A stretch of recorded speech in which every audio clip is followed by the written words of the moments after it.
గుర్తుకే చేతి గుర్తుకే చాలా సంతోషం అన్న ఈరోజు ప్రచారంలో భాగంగా మా సొంత ప్రాంతమైన ఈ ప్రాంతంలో పుట్టిన బిడ్డను పడంచేరు ప్రాంతంలో పుట్టిన బిడ్డను ఒక బడుగు బలహీన వర్గాల బిడ్డకు అవకాశం కల్పించిన మా ప్రియతమ నాయకుడు బడుగు బలహీన వర్గాల పక్షపాతి మన ముఖ్యమంత్రి రేవంత్ అన్నకు అదేవిధంగా ఎప్పుడు ప్రజలకు తోడుండే నాయకుడు మా అందరి ఆదర్శ నాయకుడు రేవంత్ అన్న గారికి అదేవిధంగా మా ఇన్ఛార్జ్ మినిస్టర్ కొండా సురేఖక్క గారికి అదేవిధంగా మా ప్రియతమ నాయకులు దామోదర్ రాజనరసింహ గారికి అదేవిధంగా నిర్మలా జగ్గారెడ్డి గారికి మా మెదక్ ఎమ్మెల్యే రోహిత్ రావు గారికి అదేవిధంగా మా అన్న ఎప్పుడు రాముడులాకుండే కాటా శ్రీనివాస్ గౌడ్ అన్న గారికి అదేవిధంగా మా ఆర్ సత్తన్న ఎక్స్ఎమ్మెల్సీ గారికి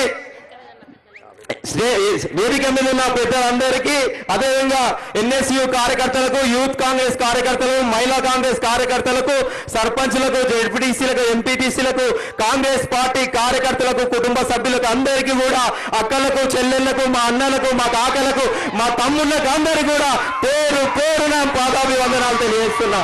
ఈరోజు చాలా సంతోషం అన్న ఈ ప్రాంతంలో ఈ మెదక్ ప్రాంతం నుంచి గతంలో ఇందిరాగాంధీ గారు పోటీ చేసి ఈ ప్రాంతాన్ని అభివృద్ధి చేసిన తల్లి ఆ తల్లి గడ్డ నుంచి ఒక పేరింటి బిడ్డకు అవకాశం కల్పించిన పార్టీ కాంగ్రెస్ పార్టీ అని చెప్పి తెలియజేస్తున్నాం. ఈరోజు నీలం మధు ఈ పడంచేరు ప్రాంతంలో స్థానికంగా పుట్టి ఈ ప్రాంత ప్రజలతో ఎట్లా మమేకం ఉంటాడో మీ అందరికీ తెలుసు. ప్రతి ఒక్కరితోటి పొద్దున్న లేచి రాత్రి వరకున్న నాకు అమ్మా నాన్న లేకున్నా కూడా మీరే అమ్మా నాన్న అనుకొని మీరే అన్నదమ్ములు అనుకొని మీ మధ్యలో ఉండే బిడ్డను ఈ రోజు ఇక్కడ నుంచి గతంలో కూడా ఇందిరాగాంధీ గారు బార్ల నుంచి అంజయ్య గారిని ముఖ్యమంత్రి చేసిన పార్టీ కాంగ్రెస్ పార్టీ. అదేవిధంగా ఒక పేరింటి బిడ్డను కూడా ఎంపీగా పంపించే పార్టీ కూడా కాంగ్రెస్ పార్టీ. ఖచ్చితంగా నేను ఎంపీ గెలిచిన తర్వాత కూడా మన అన్న అందరికీ ప్రియతమ నాయకుడు ఇక్కడ ముఖ్యమంత్రి ఉన్నాడు. మీ అందరికీ కూడా రాష్ట్రం నుంచి వచ్చే నిధులు తీసుకొచ్చి ఈ పడంచేరు ప్రాంతాన్ని మెదక్ ప్రాంతాన్ని అంతా కూడా అభివృద్ధి చేసి నా పార్లమెంటు నిధులు కూడా తీసుకొచ్చి మీకు ఎప్పుడు అందుబాటులో ఉండే నాయకుల్లాగా ఉండి మిమ్మల్ని కలుపుకునే బిడ్డలాగుంటా అని చెప్పి తెలియజేస్తున్నా. మీరందరూ కూడా మే 13వ తారీఖు జరిగే ఎన్నికలలో కాంగ్రెస్ పార్టీకి ఓటేసి చేతి గుర్తుకు ఓటేసి మన సంక్షేమ పథకాలు రాష్ట్ర ప్రభుత్వం నుంచి ఇచ్చే సంక్షేమ పథకాలు రేపు కేంద్రంలో ఇండియా కూటమి రాబోతుంది. ఇండియా కూటమి 5 గ్యారెంటీలు వస్తే ఖచ్చితంగా సమానత్వం ఇచ్చే పార్టీ కాంగ్రెస్ పార్టీ అని చెప్పాలి. ఒకరేమో మతం మీద ఓటాడుతారు, ఒకరేమో ప్రాంతీయవాదం మీద ఓటాడుతారు. కానీ మనం ఏమడుగుతున్నాం? సమానత్వం మీద ఓటాడుతున్నాం, సమానత్వం మీద అడుగుతున్నాం. మనం అందరం ఏమడుగుతున్నాం? రామ్ కావాలి, రహీం కావాలి, రాబర్ట్ కావాలి, సమానత్వం కావాలని అడిగే పార్టీ కాంగ్రెస్ పార్టీ అని చెప్తున్నా. కాంగ్రెస్ పార్టీ పేదల పక్షపాతి. మేము కూడా నాకు అవకాశం కలిగినాక మీ అందరికీ అందుబాటులో ఉండి నాయకులను అందరినీ ప్రజల్ని మమేకం చేసుకొని అభివృద్ధి చేసే బాధ్యత నేను తీసుకుంటానని తెలియజేస్తున్నా. నన్ను దీవించి మే 13వ తారీఖు రోజు సీరియల్ నెంబర్ 1 చేతి గుర్తు మీద ఓటేసి గెలిపించాలని మనస్ఫూర్తిగా కోరుకుంటున్నా. చేతి గుర్తుకే రేవంత్ అన్న నాయకత్వం, జై కాంగ్రెస్. Thank you. ఇప్పుడు మన మంత్రివర్యులు దామోదర్ రాజనరసింహ గారిని మాట్లాడాల్సింది కోరుతాను. మే 13వ తేదీ జరిగే పార్లమెంట్ ఎన్నికల్లో కాంగ్రెస్ పార్టీ హస్తం గుర్తు మెదక్ పార్లమెంట్ అభ్యర్థి అయిన మధు గారికి ఓటేసి వేయించి గెలిపించవలసిందిగా మిమ్మల్ని వేడుకోవడానికి ఈరోజు మన ప్రియతమ నాయకుడు తెలంగాణ రాష్ట్ర ముఖ్యమంత్రి రేవంత్ రెడ్డి గారు మన ప్రాంతానికి వచ్చారు. మనమందరం ఒకటే 2 అంశాలే ఆలోచన చేయాలి. మతపరంగా ఆలోచన చేద్దామా, సంక్షేమ పరంగా ఆలోచన చేద్దామా, ఉపాధి కావాలన్నా, చరిత్రన్న పార్టీ కావాలన్నా, సంక్షేమాన్ని నిస్వార్థంగా సేవ చేసే పార్టీ కావాలన్నా, పటేల్ చెరువు అనేది 1978-80 నుంచి పారిశ్రామిక రంగంలో ప్రశస్తం పొందింది ఎవరి వల్ల? కాంగ్రెస్ పార్టీ, ఇందిరాగాంధీ వల్ల. ఈనాడు సుమారు 50,000 నుంచి 60,000 మంది యూపీ, బీహార్, రాజస్థాన్, ఛత్తీస్గఢ్, ఒరిస్సా యొక్క కుటుంబాలు కార్మికులు ఈ ప్రాంతాల్లో నివసిస్తున్నాయంటే దానికి కారకులు ఎవరు? ఏ పార్టీ? కాంగ్రెస్ పార్టీ. ఆనాడు 1960వ దశకంలో బిహెచ్ఎల్, ఒక బీడీఎల్, ఒక ఆర్డినెన్స్ ఫ్యాక్టరీ, చివరకు మన ప్రాంతానికి ఐఐటి తీసుకొచ్చిన చరిత్ర ఎవరిది? కాంగ్రెస్ పార్టీది. సంక్షేమాన్ని, అభివృద్ధిని, ఉపాధి కల్పించిన చరిత్ర కాంగ్రెస్ పార్టీది. ఈనాడు మళ్ళీ పటాన్ చెరువుని కాపాడుకునే బాధ్యత కూడా మన పైన ఉన్నది. కొత్తగా కాలనీలు వస్తున్నాయి. పేదవానికి ఇండ్లు లేవు, ఇండ్ల జాగలు లేవు. ఆనాడు ప్రతి గ్రామంలో పేదవానికి ఇండ్లు ఇచ్చినా, వ్యవసాయ భూములు ఇచ్చినా, ఇళ్ల మంజూరు చేసినా, ఇళ్ల స్థలాలు ఇచ్చినా ఆ చరిత్ర కేవలం కాంగ్రెస్ పార్టీది, ఇందిరమ్మ రాజ్యాంది. ఈనాడు మళ్ళీ మొన్న 6 గ్యారెంటీలతోటి కాంగ్రెస్ ప్రభుత్వం రేవంత్ రెడ్డి గారి నాయకత్వంలో ముందుకొచ్చి 5 గ్యారెంటీలు విజయవంతంగా మాటిచ్చి మాట నిలబెట్టుకున్న చరిత్ర కాంగ్రెస్ ది, రేవంత్ రెడ్డి గారిది. అదే రకంగా మళ్ళీ ముందు అన్నారు ముఖ్యమంత్రి గారు, మేము ఆగస్టు 15వ తేదీలోపు తెలంగాణ రైతులకు సంబంధించి రుణమాఫీ చేస్తున్నామని చెప్పి ఖచ్చితంగా రుణమాఫీ చేస్తున్నాము. పేదవానికి ఇల్లు కావాలి, ఇల్లు ఇస్తున్నాము, ఇళ్ల జగాలు కావాలి, ఇళ్ల స్థలాలు ఇస్తున్నాము. కేంద్రంలో ఈరోజు మాట ఇచ్చింది. కేంద్ర కాంగ్రెస్ పార్టీ జాతీయ స్థాయిలో కేంద్రంలో ఉన్న 30 లక్షల ఉద్యోగాలకు సంబంధించి రేపొద్దున యూపీఏ సర్కార్ రాగానే శ్రీకారం చూస్తామని చెప్పేసి రాహుల్ గాంధీ గారు, మల్లికార్జున్ ఖార్గే గారు మాట ఇచ్చారు. కనుక మీ అందరితో వినపప్పు ఒకటే, ఓటు అనేది మన సొత్తు, మన ఆస్తి. పార్టీ చరిత్ర చూడండి, నాయకత్వం చరిత్ర చూడండి, పార్టీ సేవ చూడండి, పార్టీ వాగ్దానాలు చూడండి. తెలంగాణని ఇచ్చింది కాంగ్రెస్ పార్టీ, సోనియమ్మ. తెలంగాణని మళ్ళీ ఇదే సమాజం తిరగబడి ఈరోజు కుటుంబ పాలనకు చరమ గీతింది తెలంగాణ ముద్దు బిడ్డలు. కనుక రేపు పొద్దున మళ్ళీ తెలంగాణను కాపాడుకునేది, సంక్షేమాన్ని అందించేది, అభివృద్ధి చేసేది కాంగ్రెస్. ఖచ్చితంగా రేపు మీకు సంక్షేమము, అభివృద్ధి అందిస్తుంది రేవంత్ రెడ్డి గారి నాయకత్వంలో. కనుక మీరందరూ కలిసికట్టుగా మనకు కాంగ్రెస్ అభ్యర్థి మధు గారిని గెలిపిస్తారని చెప్పి విజ్ఞప్తి చేస్తూ సెలవు తీసుకుంటాను. Congress party, Congress party. ధన్యవాదాలు. నిజంగా రేవంత్ అన్న దేవుని నమ్ముతాడు కాబట్టి నిజంగా ప్రకృతి కూడా ఈరోజు సహకరించింది మనందరికీ కూడా. ఇప్పుడు మన ముఖ్యమంత్రి వర్యులు, మనందరి ఆదర అభిమాన నాయకుడు మన రేవంత్ రెడ్డి అన్న గారిని మాట్లాడవలసిందిగా కోరుతా ఉన్నాం.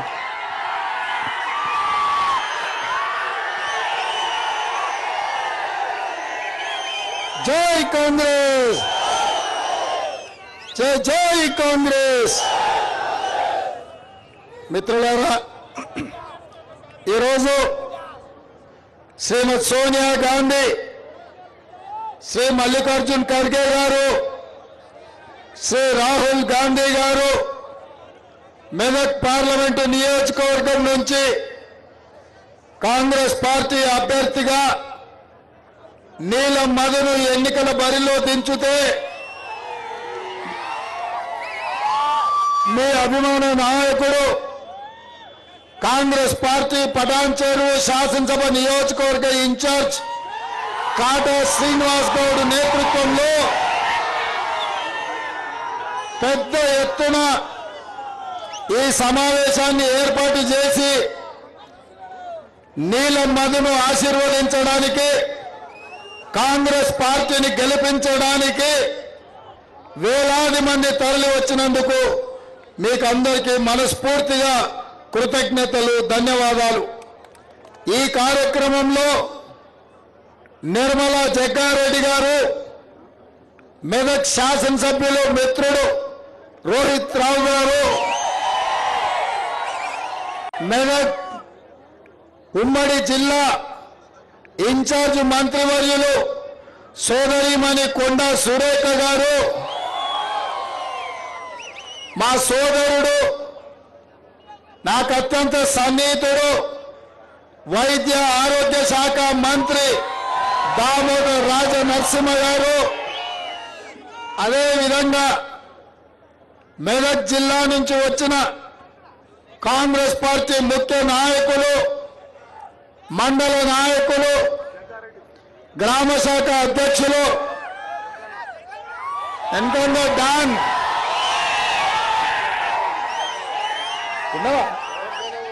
చూడలేదు,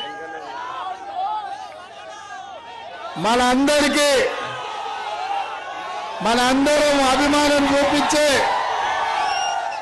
సంగారెడ్డి కింగ్ జగన్తో ప్రాణ సమానులైన కాంగ్రెస్ పార్టీ కార్యకర్తలందరికీ కూడా మనస్ఫూర్తిగా అభినందనలు, కృతజ్ఞతలు. ఎందుకంటే కింద భూమిలో నుంచి సెగలు వస్తున్నాయి, పైనుంచి బాణుడు ప్రతాపం చూపిస్తున్నాడు.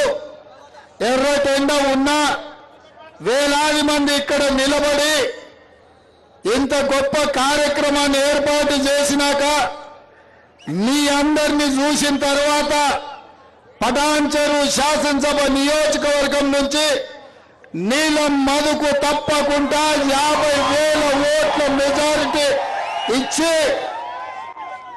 అక్కడ ఇక్కడ ఎక్కువ తక్కువైనా ఏదైనా తుట్టైనా పటాన్చెరు నుంచి పూర్తి స్థాయిలో 50,000 మెజారిటీ ఇస్తారని నాకు సంపూర్ణమైన నమ్మకం వచ్చింది. నేను ఈ వేదిక మీద నుంచి నీలం మధుకు, కాటా శ్రీనివాస్కి సూచన చేస్తున్నా, మీ ఇద్దరు జోడెద్దుల్లాగా రామ లక్ష్మణులాగా కలిసి పని చేయండి. నేను మా దామన్న మీ రాజకీయ భవిష్యత్తును, మీ అవకాశాలను చక్కదిద్దే బాధ్యత మేము తీసుకుంటాం. చిన్న చిన్న అంశాలు ఏమన్నా ఉన్నా పక్కన పెట్టాలి. ఇవాళ దేశం ఒక సంక్లిష్టమైన పరిస్థితిని ఎదుర్కొంటున్నది. 17 సార్లు లోకసభ ఎన్నికలు జరిగితే రాజకీయ పార్టీలు ఆనాడు సంక్షేమమో అభివృద్ధి ఎజెండాగా, పేదరిక నిర్మూలన, పారిశ్రామిక అభివృద్ధి ఎజెండాగా ఎన్నికలు జరిగినాయి. కానీ మొదటిసారి 18వ లోకసభ ఎన్నికలు ఈరోజు సంక్షేమ అభివృద్ధి ప్రాతిపదికన జరగట్లేదు. రాజ్యాంగాన్ని మార్చాలని, రిజర్వేషన్లను రద్దు చేయాలనే ప్రాతిపదికన ఈ ఎన్నికలు జరుగుతున్నాయి. అందుకే మా ఎస్సీ, ఎస్టీ, బీసీ, మైనారిటీ సోదరులను నేను విజ్ఞప్తి చేయదలుచుకున్నా.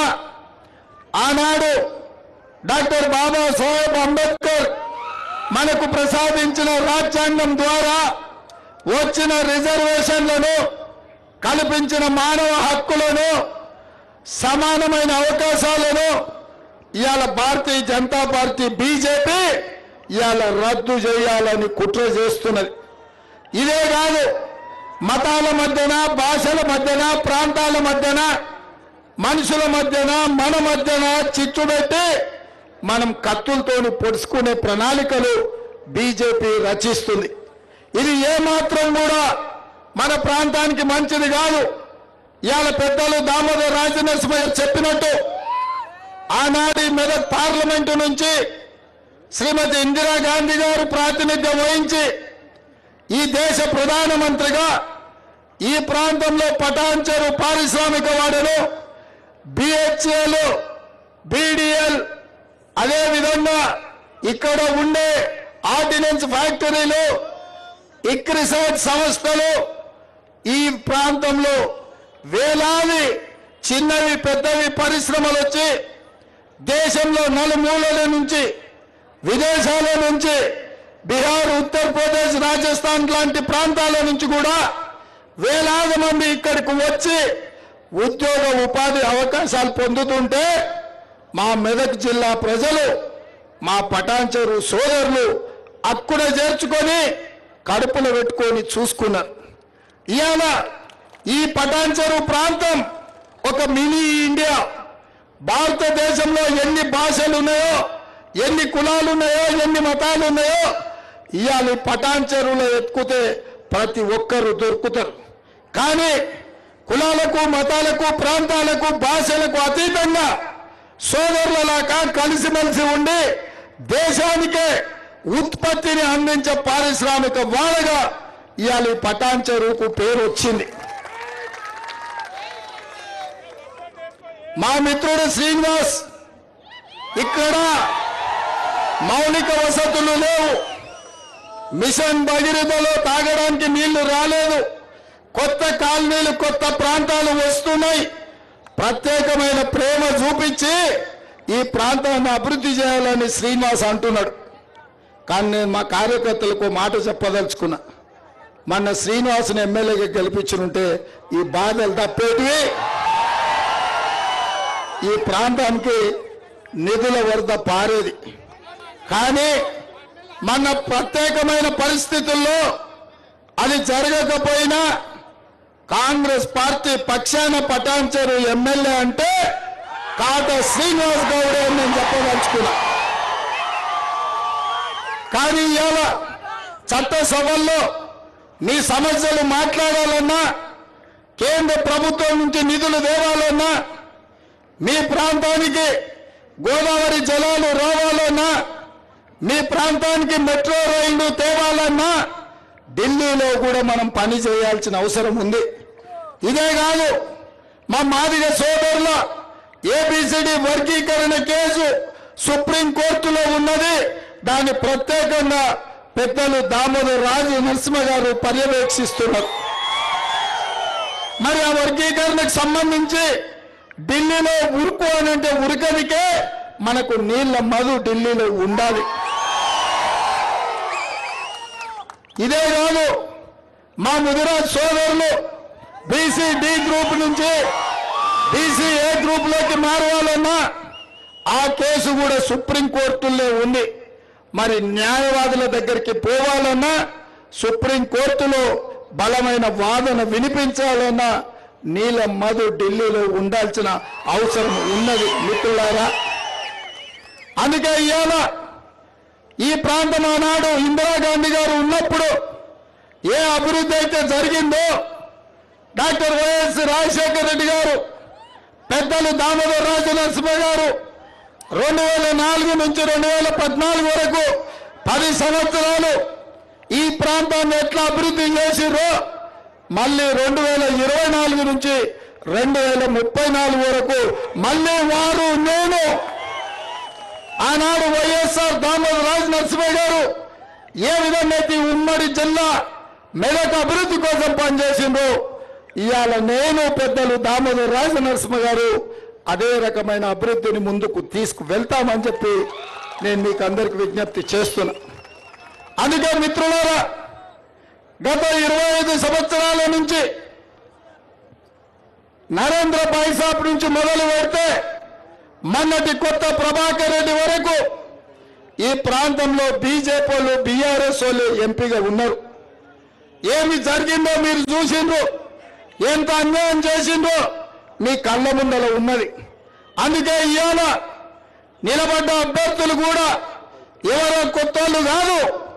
మొన్నటి వరకు దుబ్బాక ఎమ్మెల్యేగా ఉన్న రఘునందన్ రావు గారు ఇవాళ బీజేపీ అభ్యర్థి, ఇవాళ బీఆర్ఎస్ అభ్యర్థి. ఆయన గురించి నేను చెప్పాల్సిన పని లేదు. మల్లన్న సాగర్లో ఏటిగడ్డ కృష్ణాపూర్తో పాటు 14 గ్రామాలు కానీ, కొండపోచమ్మ రిజర్వాయర్లో కానీ ఈ ప్రాంతంలో ప్రాజెక్టులలో మెదక్ జిల్లా రైతులను ముంచి పోలీసులతో తన్నించి పోలీసు బూట్లతో తొక్కిచ్చిన దుర్మార్గుడు ఎవరైనా ఉన్నారంటే బీఆర్ఎస్ ఎమ్మెల్సీ ఈనాటి పార్లమెంట్ అభ్యర్థి. ఆయనకు ఆల్రెడీ అదే విధంగా ఇక్కడ సోదరు చెప్తున్న గిన్నె ఆయన దుకాణం ఉంది, 100 ఎకరాలు తెల్లాపూర్లో ఆక్రమించుకున్నాడని. మీ భూములు ఆక్రమించుకొని మీ ఆస్తులు మల్లన్న సాగర్లో ముంచి 1000 కోట్లు సంపాదించి అవి సరిపోలేదని 100 కోట్లు కేసీఆర్ హరీష్ రావుకి ఇచ్చి మళ్ళా ఎంపీగా మీ దగ్గరకు వచ్చాడు. నేను అడుగుతున్నా సోదరులారా, ఆయన ఎమ్మెల్సీగా ఉన్నాడు ఆల్రెడీ, ఇంకా 5 ఏళ్ళు ఉండి ఆయన నౌకరి, ఒకటి ఉండగానే ఇంకొకటి అడుగుతుండ్రు. ఇదేమన్నా పెళ్ళి అనా? ఓ పెళ్ళి ఉంటే 2 పెళ్ళి చేసుకోనికే కుర్చీ మీద కుర్చేస్తారా? కుర్చీ మీద ఏమైనా కుర్చేస్తారా? లేకపోతే పెగ్గు మీద పెగ్గేసినట్టు 2 పదవులు ఉంటాయా? కేసీఆర్ మరి వేసినప్పుడు ఇచ్చిండో, టికెట్ దిగినప్పుడు ఇచ్చిండో నాకు తెలియదు. ఆల్రెడీ ఎమ్మెల్సీ ఇచ్చిండు, ఏడాది తిరగకుండే మళ్ళీ ఎంపీ టికెట్ ఇచ్చిండు. ఇవాళ బీఆర్ఎస్ అభ్యర్థి ఓడిపోతే ఆయనకు ఊడేదేంది లేదు, పోతే ఒక 400-500 కోట్లు పోతాయి. మందిని ముంచిన సొమ్మే కదా, మనల్ని దోసుకున్న సొమ్మే కదా. కాబట్టి ఇచ్చింది తీసుకోండి, తెచ్చింది గుంజుకోండి, అంగిలాగు గట్టిగా ఉంటే ఇడిపించుకోండి, అవి కూడా మన సొమ్మే. అన్ని తీసుకున్నాక తూర్పుకు తిరిగి దండం పెట్టమని చెప్పి సలాకితోని వాత పెట్టు. అందుకే మిత్రులారా, నిన్న మొన్న బీజేపీ నాయకులు, ఈ దేశ ప్రధానమంత్రి నరేంద్ర మోడీ గారు, అమిత్ షా గారు వచ్చారు. 10 ఏళ్ళు వాళ్ళే కదా ప్రధానమంత్రిగా ఉన్నది, హోంమంత్రిగా ఉన్నది. తెలంగాణ రాష్ట్రానికి వచ్చినప్పుడు మనం ఏం ఆశిస్తాం? పెద్దలు వచ్చినప్పుడు, పెద్ద మనుషులు వచ్చినప్పుడు ఏమన్నా తెస్తారేమో, తెలంగాణకి ఏమన్నా ఇస్తారేమో అనుకున్నా. నేను గతంలోనే ఆయన పోయి అడిగినా, మా పటాన్ చెరువు రామచంద్రాంపురం వరకు మాకు మెట్రో రైలు కావాలి అని. ఇస్తాడేమో అనుకున్నా. అదేవిధంగా మనం మూసీ రివర్ డెవలప్మెంట్ ఫ్రంట్కి నిధులు అడిగినాం, ఇస్తాడేమో అనుకున్నా. అదేవిధంగా బయ్యారం ఉక్కు కర్మాగారం, Warangal railway coach factory, Rangareddy జిల్లా చుట్టూతా ఐటీ పరిశ్రమల కోసం అనుమతులు ఇస్తాడేమో అనుకున్నాం. ఇవేమీ ఇవ్వలేదు. ఆయన ఒకటే జపం చేస్తున్నారు, హిందువులు ముస్లింలు ఇవాళ మీరు కొట్లాడుకోండి, మీరు కత్తులతో ఒడుచుకోండి, మీ రక్తం చిందాలి, మేము ఓట్లలో గెలవాలి అని ఈ ప్రయత్నం చేస్తున్నాం. నేను అడుగుతున్నా, ఇక్కడ వివిధ ప్రాంతాల నుంచి ప్రజల్ని, ఇక్కడున్న కార్మికుల్ని, మా కమ్యూనిస్టు సోదరులని, మా తెలంగాణ జనసమితి మిత్రులను, సోదరులారా ఇవాళ ఆలోచన చేయండి. ప్రశాంతమైన వాతావరణం ఉన్నప్పుడు, శాంతి భద్రతలను కాపాడినప్పుడే పెట్టుబడులు వస్తాయి, పరిశ్రమలు వస్తాయి, ఉద్యోగ ఉపాధి అవకాశాలు మన పిల్లలకు ఉంటాయి. అట్లా కాకుండా రోజు మనం కొట్లాడుకొని చేస్తుంటే ఎవరైనా పెట్టుబడి పెడతారా? మనకు పరిశ్రమలు వస్తాయా? మన ప్రాజెక్టులు వస్తాయా? మన ప్రాంతం బాగుపడుతుందా? ఆలోచన చేయండి. ఇవాళ ఆనాడు 2004 నుంచి 2014 వరకు దామోదర రాజనరసింహ గారు మంత్రిగా, వైఎస్ రాజశేఖర రెడ్డి గారు ముఖ్యమంత్రిగా ఔటర్ రింగ్ రోడ్డు తెచ్చిండు, అంతర్జాతీయ ఎయిర్పోర్ట్ కట్టిండ్రు, ఐటీ పరిశ్రమలు వచ్చినాయి, ఫార్మా కంపెనీలు వచ్చినాయి. అందుకే ఇవాళ మన భూమి నీడ కట్టిన బస్ స్టాండ్ కూడా ఆనాడు మనం కట్టిందే. అందుకే ఇవాళ మన ప్రాంతం అభివృద్ధి జరగాలంటే, మన భూముల ధరలు పెరగాలంటే, మన పటాన్ చెరువులో కూడా కోకాపేటలో ఎట్లయితే 100 కోట్లకు ఎకరం అయిందో, ఇక్కడ భూముల ధరలు 100 కోట్లకు పెరగాలంటే మనకు పరిశ్రమలు రావాలి, ప్రశాంతంగా ఉండాలి, ప్రజలు కలిసిమెలిసి ఉండాలి. కానీ ఇవాళ బీజేపీ వాళ్ళు ఒకటే పిచ్చి పట్టుకున్నది. పిచ్చి ఏంటో అంటే, ఇవాళ మనకు పిచ్చి లేపి మనం కత్తులతో ఒడుచుకోవాలంట, మన రక్తం ఏర్లై పారాలంట, మన కుత్తికలు దిగాలంట, బీజేపీ వాళ్ళ సీట్లు గెలవాలంట. ఇంత అన్యాయం, ఇంత దుర్మార్గం ఉంటారే? 10 ఏళ్ళు ప్రధానమంత్రిగా ఉన్న మోడీ గారు తెలంగాణకి ఏమిచ్చిండో చెప్పమనుండ్రి, ఇప్పుడు ఏం తెచ్చిండో చూపియమనుండ్రి. ఏమిచ్చిండో మరి గాడిద గుడ్డిచ్చిన వాళ్ళకు కర్రు కాల్చి వాత పెట్టాలి. అందుకే ఇవాళ చేసింది లేదు, చెప్పుకోనిక లేదు, తెచ్చింది లేదు, ఇచ్చింది లేదు. ఓ పెద్ద గాడిద గుడ్డు మనకిచ్చి ఇవాళ మన ఓట్లు కొల్లగొట్టాలనుకుంటారు. అందుకే మిత్రులారా, బీజేపీ మాయలో పడ్డామంటే, వాళ్ళు అధికారంలోకి వచ్చిరంటే అంబేద్కర్ గారు రచించిన రాజ్యాంగాన్ని సమూలంగా మారుస్తారు. ఎస్సీ ఎస్టీ బీసీ మైనారిటీలకు ఇచ్చిన రిజర్వేషన్లు రద్దు చేస్తారు.